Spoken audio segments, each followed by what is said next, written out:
ngiyayikhetha inkosi yasePhakameni.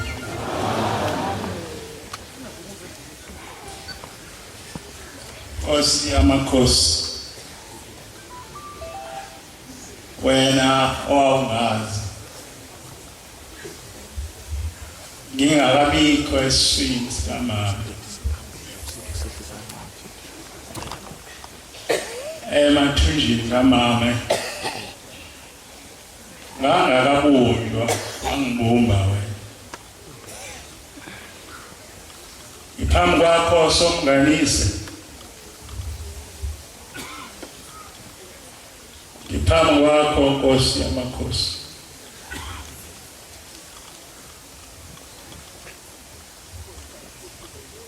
ngiyacela kuwe Nkosi Thingo lwenkosazana, ngiyacela kuwe Nyazi lezulu, uma ngilapha Nkosi phambi kwakho ngibone ngangenalo ulwazi ukuthi ley'nsuku ziyaba khona inyama yami isabona ngamehlo.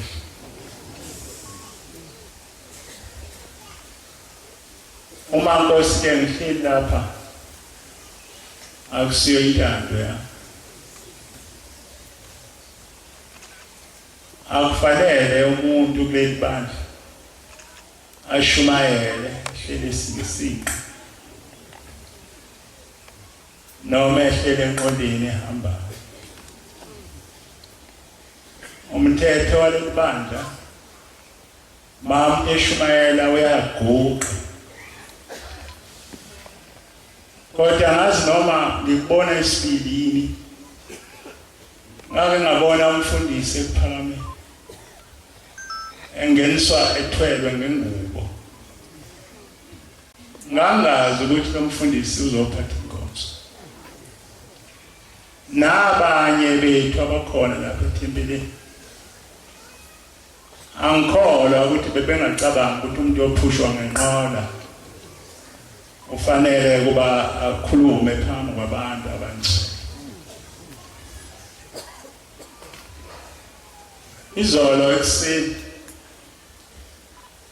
fika ingane izalwa umzala wami, ithi baba ngiphuphile ebusuku ngiye ngiwasabeke namaphupho, amanye amaphupho uthi uShembe awukufa.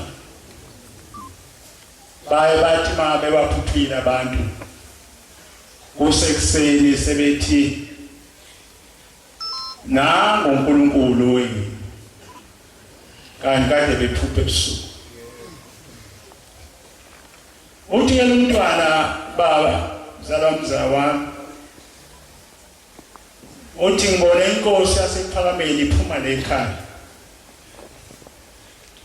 uthi sengathi siyaguqa, yayisiphenduka ithi kade ngilande umfundisi ukuba aye ebuhleni, iyamfuna inkosi.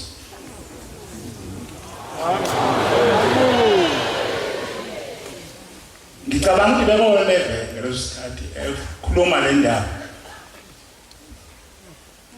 Uthenge ngo-2 kuya ku-3 wasengena ucingo, bengilele nje ngingumuntu ohlalelela, angisakwazi ukuvuka.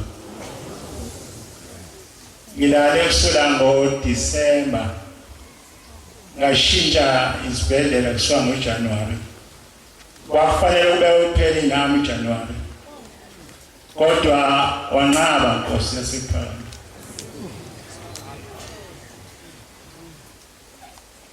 Kuthi ngawo-2 kuya ku-3 kungena ucingo liphuma ubaba uMvangeli uMdluli, uqala ukukhuluma izinto eziningi ezinhle nje ezingangithusi. Ekugcineni uthi angazi uNkulunkulu uthini kuwe mfundisi. Ngase ngiqala ukushaya uvalo message njalo, uthi ithi izwi lenkosi uNyazi lwezulu angikwazise ukuthi uzawumenzela inkonzo kusasa.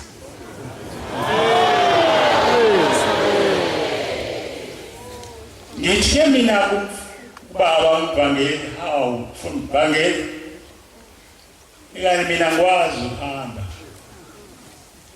novuka ngiyavuswa mangilele manje ngizonza njani uthi kangazi kodwa lithe yakwazi konke lokho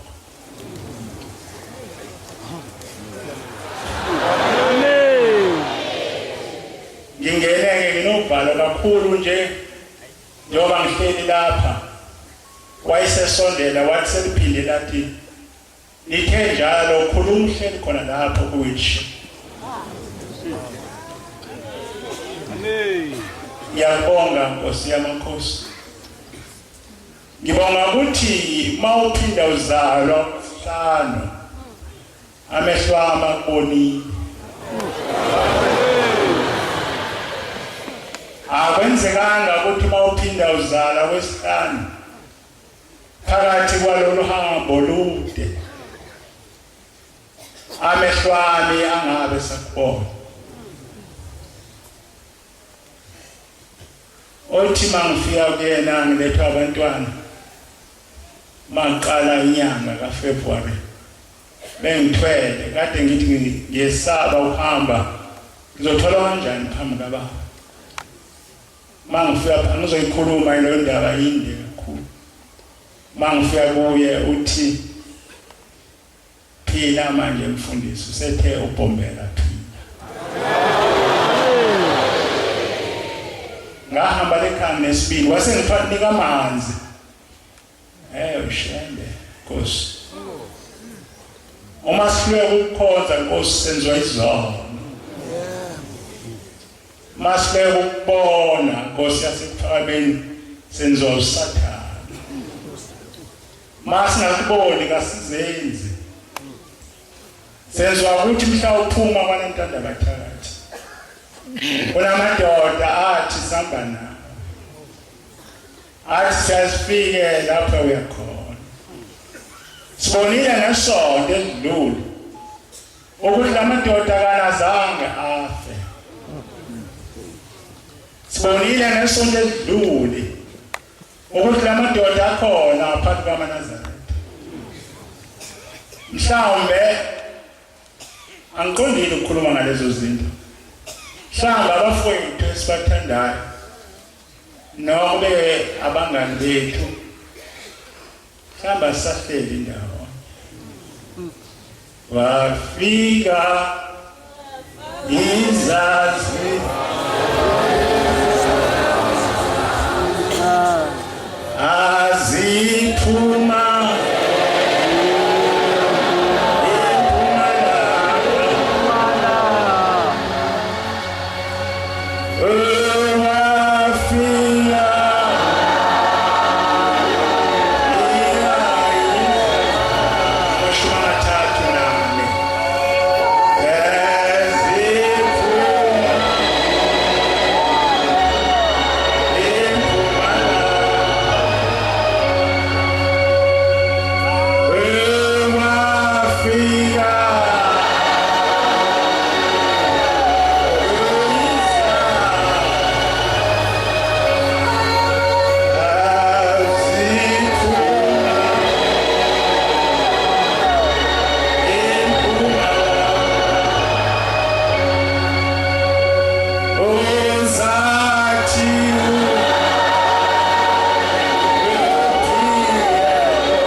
incwadi kaMalaki, uMalaki isahluko sesithathu.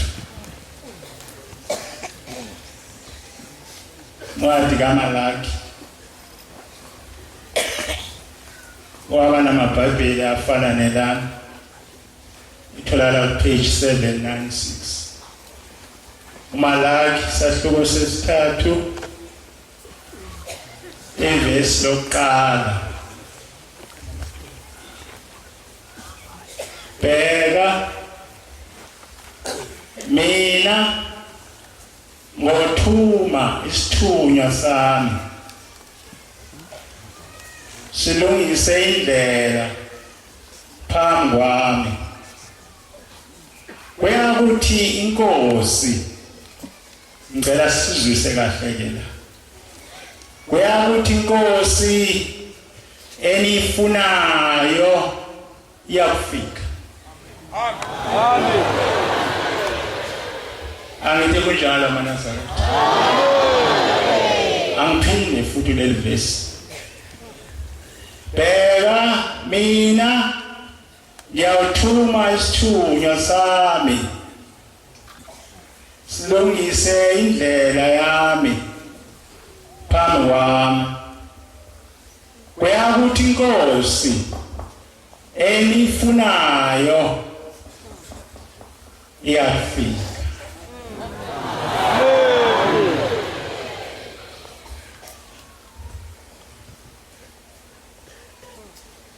Iyaqhubeka. Iyafika izuma isithunywa sovumelwano enisifisayo. Bheka, siyayeza usho uJehova wamabandla. Amen. Incwadi kaJoshua. uJoshua isahluko sama-24 ivesi 15. Kepha uma kukubi kini ukumkhonza uJehova, khethani namuhla yena eniyakumkhonza, noma uThixo ababakhonza oyihlo bengaphesheya komfula, noma uThixo bama-Amori ehlezi ezweni lawo. Kepha mina nendlu yami siyakumkhonza uJehova. Amen. Lapha uJoshua wayesethatha isinqumo. Sengathi lapho uhleli khona ungathatha isinqumo sakho. Ungathathi somfowenu,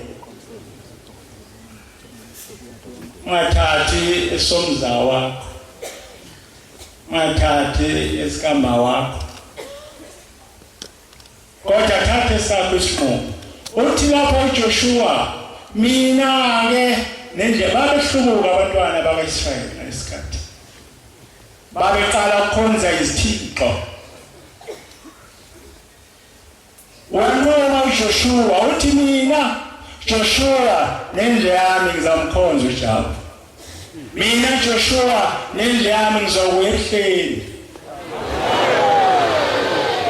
Ningangibhali kabi, angikhulumi ngezinye izinto, angikhulumi ngomuzi ongawazi, ngikhuluma umuzi osehleni mina. Mina Joshua, ukusho Joshua wathatha isinqumo nendlu yakhe ney'ngane zakhe, wathi mina Joshua nendlu yami ngizamkhonza uJehova.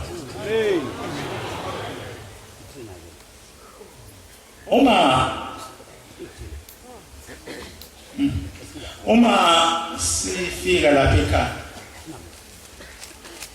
ngake ngakusho lokho, angiphinde namhlanje bese ngishaya kulungile. Uma sifika lapha ekhaya phela inyanga ezidlule ngaphethe futhi ngake ngakusho lokho, kwangenje ngaleso sikhathi. kodwa ke yayingaphethi lutho. Kodwa ngiphinde ngithi kunjalo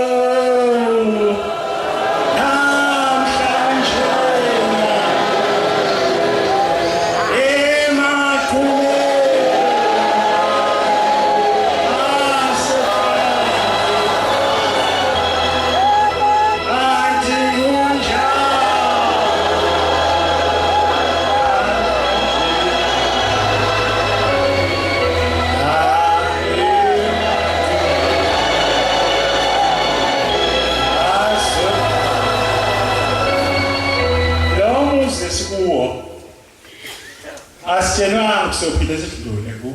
Amen. Kanti manazake sesobaleka sesifilipi. Thina nje sigogo esiphushwa ngama-wheelchair. Yabona nje ngihleli neziqabava zey'nsizwa la zingangishiya khona la. Kodwa sesingabaleka sesifilipi. Uthi uJoshua mina nendlu yami akasho ukuthi sonke siyehleli wesho kubantwana bakwa-Israyeli uthi mina nendlu yami ngizamkhonza uJehova, mina nendlu yami ihleli phambi kwalo uThixo noNkosazana. Ithi inkosi yasekuphakameni uShemba kafi, ithi akabulawa umuntu. Yayikhuluma ngentombazane ngalezo nsuku eyayihlubukile. Yathi mayisihlubukile mayifika ekhaya kubo yayisiqalwa ukugula. Yagula kakhulu. Abazali bayo bangazi bazokwenza njani. Bayithatha bayise enyangeni kwathi kufa mina ngiyagula. Zabelungu nezamandiya ayishongo kodwa amandiya yo niyazi ukuthi yathini ke sengaboshwa mina namhlanje, kodwa yasho lokho ke uziba ithi yayisho ezinyangeni zabantu nezamandiya kwathi kufa yabulala. Ithi basebeyibizela amaziyoni. Ithi inkosi yasekuphakameni afika amaziyoni le ntombazane ayikaka eyithandazela. Ithi bathi meqala kugqula ngembobo zabo wayesethi umongameli walamaziyoni ake nimeni niyabona nje kule ntombazane na. Bathi-ke abazalwane bakhe wawu umongameli sibona wathi khona isandla sikaShembe kule ntombazane. Asikwazi ukubeka isandla sethu phezu kwale ntombazane ngoba inesandla sikaShembe. Yayisithi intombazane, hawu uShembe ufunani kimi ngoba mina kade ngahamba ekuphakameni, manje uShembe ufunani kimi futhi angisafisi nokuphinde ngiyibone ingubo emhlophe. Nithi umuntu kaNkulunkulu lo, umuntu ololaka kangaka. Ithi-ke yayisho mina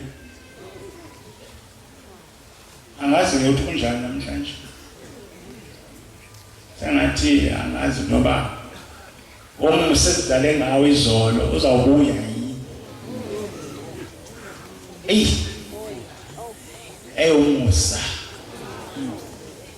Nkosi yephe Baba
yazi lwezulu ngifisa kubonga bonge amanazaretha ingcwele amanazaretha lawa bethi ungafi awufi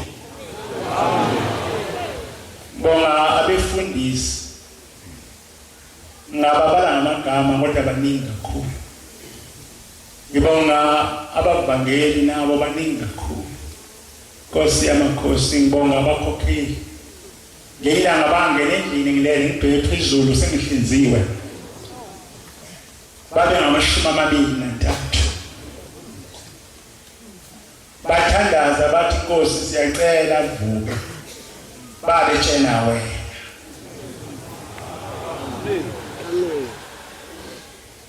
angimazi lo shem kukhonzwa kanjani ithi Nkosi mayikhuma le ntombazane ithi ayizange ibuye ephakameni yaze afa ithi angifuna ukuphinde ngiyibone ingubo emhlophe ngiyabonga ke Nkosi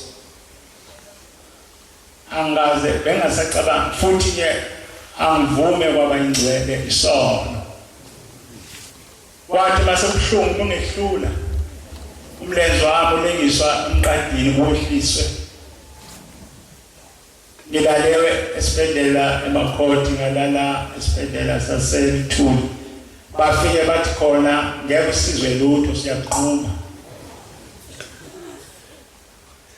angiphumanga nje ngemvume ngaphuma ngicela iphasati wayesemthuma uNkulunkulu umuntu engamazi esuke kude ncane khona la ethembeleni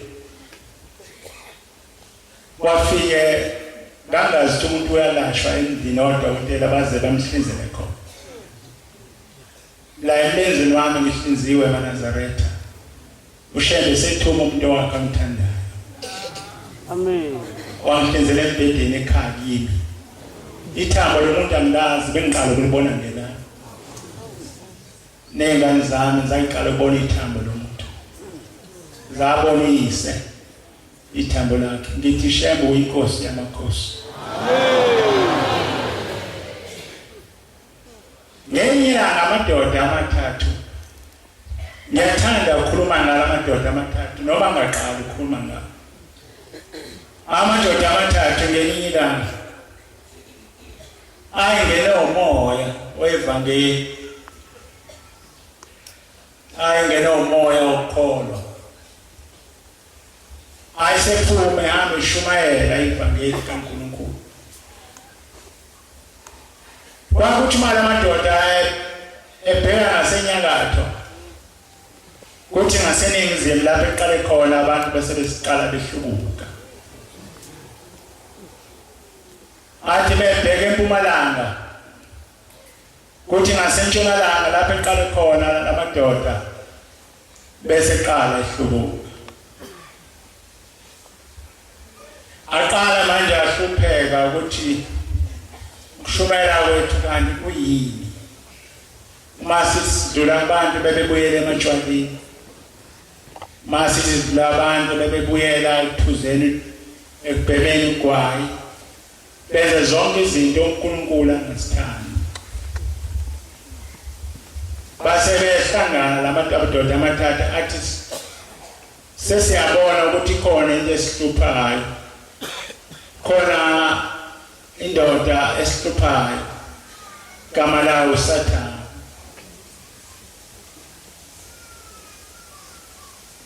ase qala lamadoda akhayiso lokuthi amfune uSathane amfune uSathane angazi ukuthi uSathane ufunwa aphi ngoba amakhosi asephakameni athi uSathane uyangena nasethempelini uSathane uyahlala la kumuntu akhathaleke ukuthi wembethe ingubo emhlophe akhathaleke ukuthi uthishembe inkosi kodwa mayisengene uhlala naye nje anemfundiso kwakhe kathi ushembe meda kusunywe athi yena ngangcono sihlale phansi athi manje ushemba sibheke eMpumalanga athi yena ngangcono sibheke eNtshonalanga. Angikali ukuyikhuluma le ndaba kodwa ngizwe ngifikela ngoba uma ushembe ephuma intabazwe khona amadoda ahamba nawo athi shembe sihamba nawe siyasifike nawe nasebuhleni siyasuke sikhona ngesikhathi ushumayela nathi siyoba sishumayela soba senza konke okwenzayo singacabangi-ke eNazaretha ukuthi mhlawumbe la madoda safa. Oyathanda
so noma kuthiwa wenzi kahle athi anginendaba noma kuthiwa zilungise athi angikhathali yawufa ngiveza umuno yini manje sogweni ngiyobona ngoba ngingedwa uthi ushebe uyathanda abantwana abasolayo sengathi ukusola ngabe yinto yethu eNazaretha uma bekukhuza nje abantu basephalamende bethi kuyeke lo ngasho wena ngitshela umuntu mina abantu laba basephalamende bawuNkulunkulu usho njalo uDavid uthi wena Jehova ukimi noma ngabe esigodini sethunzi lokufa kodwa wena Jehova ukimi. La madoda-ke bokuthukuthela abe sevumelana ukuthi sizawufuna uSathane siyesimthole nathi besingakusho lokho kodwa sipha sobhe kunekhathi sikusho akanamathele yini emhlane wethu ngesikhathi ngithi ngizamfuna uSathane ngize ngimthole ahleli yini phansi kwalomjiba ushemba athi angwembatha ahleli yini phansi kwesiphika leso sembethe nawo ahleli yini phansi kwengubo emhlophe lesiyembethe sonke njengoba silapha nje athi ayamfuna la madoda asethi sawulinde asingazi ayisebona ihlathi amahlathi ke indawo ucatshanga wonke umuntu ukuthi kunezinto ezimbi khona ayisethi somthola mhlambe kulela hlanga ayisebheka ihlathini abheka ihlathini uSathane angazamthola ethi inkosi yasephalamende uma uSathane omubi iloyo angene phakathi kwenu eNazaretha athi ngiyayikhetha inkosi yasephalamende ithi nivame ukusho lithi amen njengoba nivame ukusho njalo ithi ke lo Sathane unamandla kakhulu kunabo bonke uSathane abakhona uSathane othi mayifika phakathi kwenu aguqe bese ngekhethe inkosi yasePhakeni bese ithi amen. Ithi kwenza konke engikwenzayo uma niyabonikela uyasondela, uma nishumayela uyasondela, uma nididi uyasondela. Uthi kwenza konke engikwenzayo lo Sathane. Ithi ke wona unqoba amaNazaretha lo Sathane. Iwona wenza amaNazaretha angabhekanga besabhekana.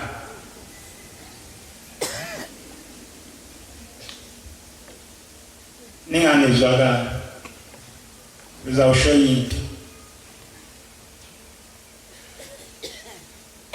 ngikhuluma ngonyaka bezulu ngiyadideki ngesonto edlule ngangihleli nabanye abangani bami angaze kwafikana ngithi mina hey bafowethu ngesonto ezaso sahleli ndawonye nje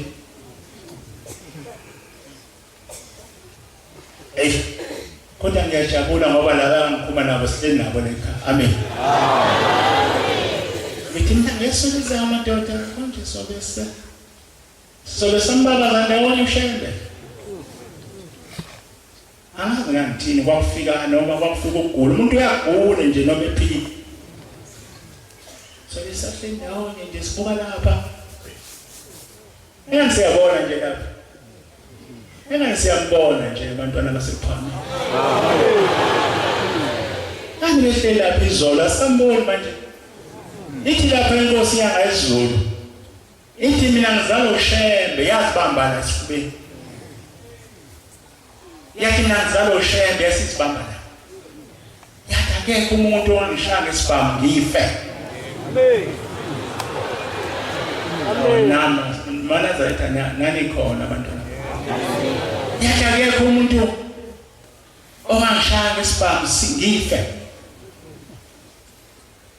Yathi kodwa uma kungenzeka lokho umuntu angishanga isibhamu ngife uthi ngiyangibona ngishona phansi bese ngibheka phansi bese ngiyafuna amehlo lifika sengihleli khona. Unjalo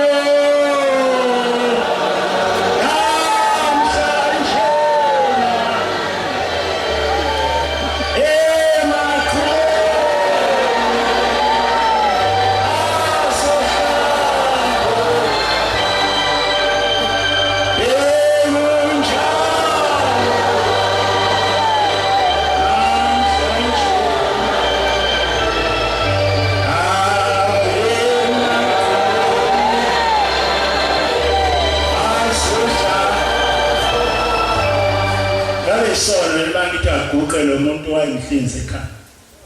Kungabe isona. Ngeke nyoshwe. Kuka dodela nokhona kushuna Nkosi. Ukhona akaguqe nje.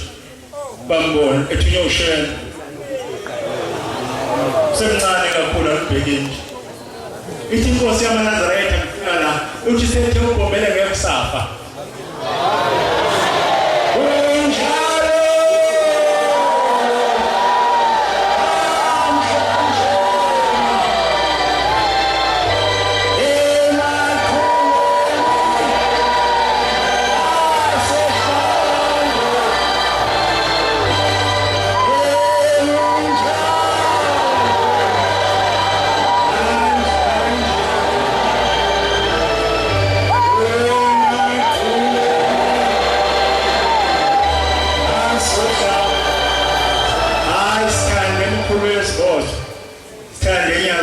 Sesibheke kuwe. Jasele nje lapha sibheke kuwe. Sithande emkhulu lweziboshwa sithi manje uThixo. Ithi ndoda, ithi inkosikazi yase-India, ithi ngangithi mntanami lo Thixo akabe wakho. Ngoba soba uThixo mehlela eba uThixo kama wakho mntanami. Thixo kama wakho ngesisikhathi uthi mihambe emhlabeni uthi kwabe inkolo kamali angisena ndaba nayo. Ngoba soba uThixo uThixo kayihla. Ngoba uthi uSithixo kamalahla ngalahleka usuthi hayi mina kwabe inkolo kaBaba la ngizange ngimbone imishebe. Futhi ngangene ndaba noshebe mina.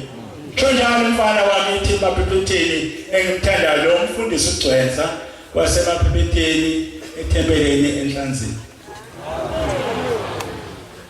Uthi lo mfana uthi noma ngisina ngimboni shembe mina. Uthi noma ngihlabela ngimboni shembe. Uthi konke kuyifanela kimi. Akukho ukudikiza enqolweni yami. Lamandoda asefuna ehlathini. Kwathi mase yakushona ilanga angazi ukuthi afuna into ayibeletheyo. Ayicabanga afuna indoda ehlala kude nawo. Kana afuna indoda ehlala enhlizweni zawo. Afuna indoda ehlala njalo wakhumbuza ithi niyeke noshembe nikhonza abanye uThixo.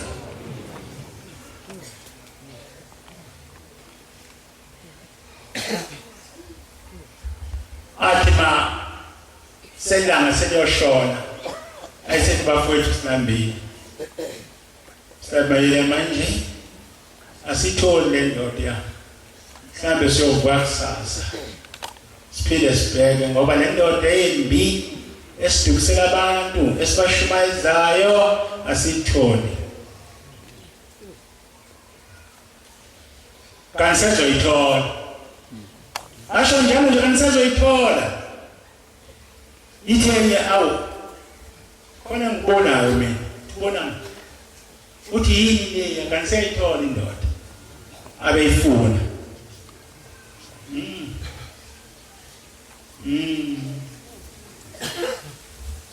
ngenxa yemali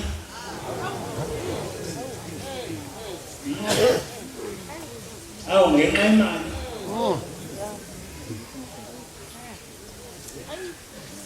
Jesu lengesiphambanweni ngenxa yemali. Indoda uJuda ayifi ngenxa yemali. Hawu noma sekhipha ngamasana. Edaneliswa. Noma usutha nganiwe athi hamba umnandi ngizokulobolela. Hey. Asayibona le ntathe ifula lamadoda abecabanga ukuthi kude abone ibhokisi ikhazimula abone ibhokisi ikhazimula asehambe yakulona athi bayifika kulona asiyalibamba ezokusinda la sinda into ehlupha mina nawe sengaze ngiphume ebuhleni ngoba nje ngoba ngisengumbela ongagwanzi imbele yonke igwanzi uma inkomo ithole sekukhulila uthola ubisi kulo lona ujothululwa noma sithole sekukhulile uyajothululwa asavuma athi ndawo lezulu nephule athi sengishile manene Weshiswa yini mshembe eNazaretha? Sazibuza nje ukuthi ushiswa yini? Angivusi mina amanxeba. Ngoba unyazi eliphambi kwethu. Kodwa ngivusa amanxeba kodwa ngithi athi sengishile kwanele. Sithandaze sithi inkosi baba sizwe. Sithi kade balibeke entanyeni zethu aphuma ekhini athi yena sengishile kwanele. Azayimbi ma. Kanti manje yohlala isenza sibe nje. Cha angidlu. Asayibona lamadoda into ayifunayo nansi. Ayifuna Satan. Satan hlele emhlane kuwo. Athi beyibamba lento athi ake sivule aseyivula. Washesha ihlathi. Emadodeni amathathu. Ayesecabanga, angazi ngoba kwacabanga ngenye. Yathi ngoba sinambile wena sibanibani nesitolo wena. Bazokuthuma esitolo baso. Bazokuthuma esitolo. Bazothi esitolo, konke bazoyenza muso esitolo. Basebethi esitolo wena. Yonza esitolo hamba uthi ngizikwa sidle. Lento esizoyitholela kakhulu. asho utathola uSathane athi sithola inkulu wakulele phakathi lonke uhlobo lemali ngicabanga ayiseyithuma le ndoda sitolo ithi zibentathu sifuna umuntu nomuntu abhekane nesimo sakhe niyangizwa mina angikhulumi ngento ekude nanja nami ngihle nawo la ukuthi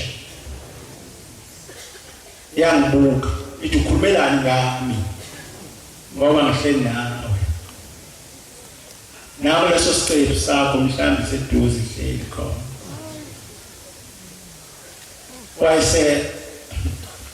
wayese hamba lo kanti hamba uyacabanga uthi bangisizile banginika ithuba lokucabanga kwathi mefika esitolo wayesethenga izinkwa ezintathu manana ayicela lawa ntathu izinkwa ayithengayo wayesethi lesaka ngisile ngedwa ngingakafiki bona wathi angasiqeda wayesebuyela esitolo wathi kwengene yanto ebulala amagundane igama lawo yini bathi Retex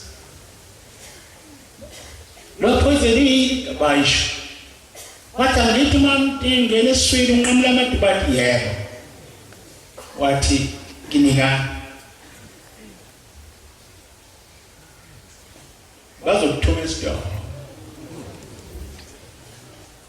bazodisuka phakathi kwethu esitolo wayesefika lo muntu wayivula kahle waseyifaka ingqungquthela yonke lento yopoison phakathi uthi ngifuna le yanto ngifuna lo Sathane lebo wangedwa lo Sathane besimfuna sayingcwele manje angifuni simbange ngifuna bo wangedwa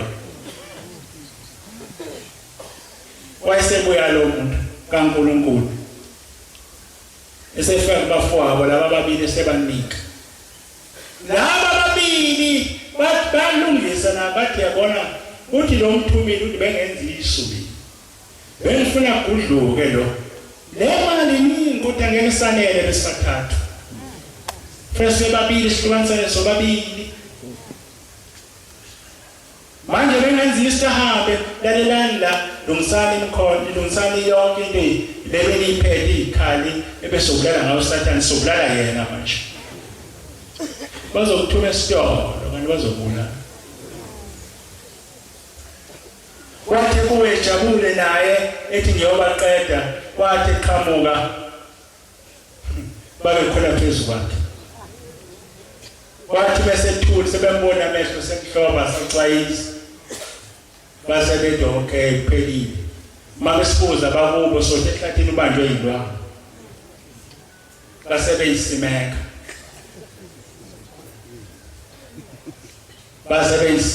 mananza uthenxa wayebasoba leyo nto hayi angabuyeli la ngoba kuyakuthinta kwezinto izibehluko kodwa wayebasoba lento okuyifuna njalo bekuthi kancane ukuthi nike baba leyo nto leyo wayebasoba noma selo ungasaphuma ubisi uthi khiphe okhiphi ngani wena ushembe kanti uyinkosi khiphe ungazophuma ebuhleni kodwa ngaloko nje asiqale eNazaretha ingcwele ebuhleni kwenkosi yami asabe sesihlanu asitshelwanga ukuthi sothi masuka nasishoniphi satshela masuka la siyababheka bezayo nabo sikulindele manje ukuyabheka bezayo masuka bathi bebeyiqeda lensizwe embili yathi esinye ngizwe isusana sinyakama sonke yathi elinye hey musuyikhuluma lo ibambe mina yathi enye amathumba amanqamuka yathi ngale lana ngiqala ngozoqhamuka yathi le ngiphelelwa amandla yathi usengcono wena ngasavuma ngisuku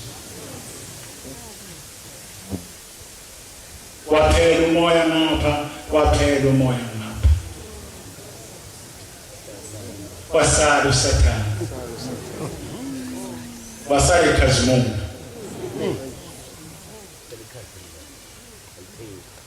hayi bantwana benkosi yasePhani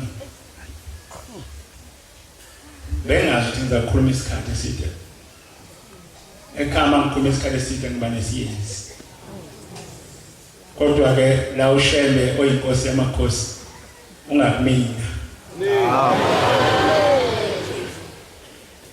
uthi kumba komdluli angazi wabe bemkhumbuza niba umdluli bengikhona ngolosibili phambi kwenkosi amaNazarene uthi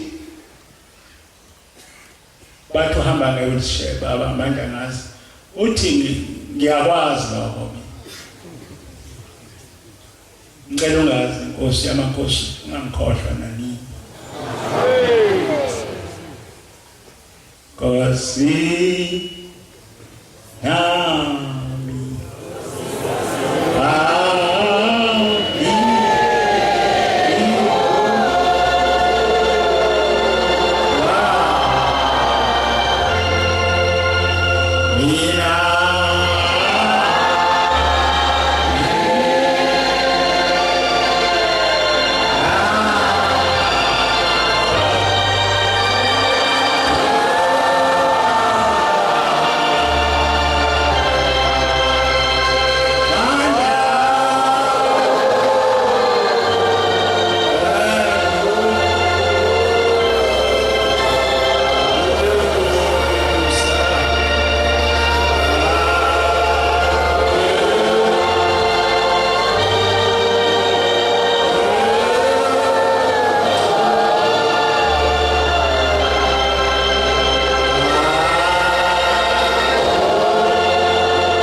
siyabonga somnganisi siyabonga uNkulunkulu wakhokho bethu siyabonga mahawuphalala kusina basenkosi sibonela izolo nalamhla sakubona